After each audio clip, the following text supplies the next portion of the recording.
एक खूबसूरत गांव में, जहां हर तरफ सब्जा और फूलों की महक थी, एक नन्ही बच्ची मरियम रहती थी। मरियम बहुत शरारती और चलबली थी और गांव के आसपास खेलना और नई जगहें तलाश करना उसका पसंदीदा मशगला था। एक दिन मरियम अपनी बल्ली के साथ खेलते हुए गांव के किनारे पर मौजूद एक पुराने कन्वे के पास पहुंच गई। कनवा देखने में बहुत गहरा और खौफनाक लग रहा था, लेकिन मरियम को तजस्सुस हुआ कि कन्वे के अंदर क्या हो सकता है। जब मरियम कन्वे के किनारे पर झुककर नीचे देखने की कोशिश कर रही थी, तो उसका पांव फिसल गया और वो कन्वे के अंदर गिर गई। कनवा बहुत गहरा था और मरियम के चीखने की आवाज गूंजती, लेकिन वो कन्वे के अंदर फंस गई। कन्वे के अंदर बहुत अंधेरा था और मरियम को बहुत डर लग रहा था। वो रो रही थी और मदद के लिए पुकार रही थी।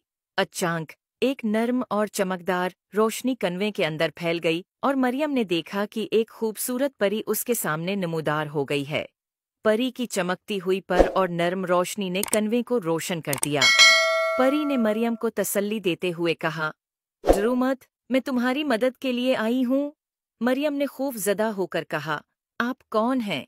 परी ने मुस्कुराते हुए जवाब दिया, मैं एक जादुई परी हूँ और मुझे मालूम हुआ कि तुम्हें मदद की जरूरत है। परी ने अपने जादुई छुरी से रोशनी का एक दायरा बनाया और मरियम के इर्द-गिर्द फैला दिया। मरियम ने देखा कि उसके कदमों के नीचे जमीन हमवार हो गई है और उसका खौफ कम हो गया है। परी ने कहा, तुम्हारी हिफाजत मेरी जिम्मेदारी है, आओ मैं तुम्हें यहाँ से बाहर ले चलूं।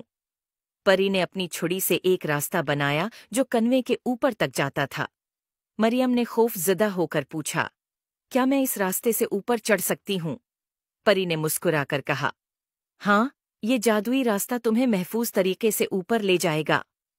मरियम ने हिम्मत जमा की और जादुई रास्ते पर कदम रखा। जैसे ही वो ऊपर चढ़ना शुरू हुई, परी उसके साथ साथ उड़ती रही और उसकी हिफाजत करती रही।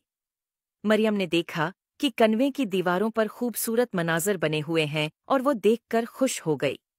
आखिरकार मरियम कन्वे के ऊपर पहुंच गई और उसने खुशी से चीख मारी, मैं आजाद हो गई।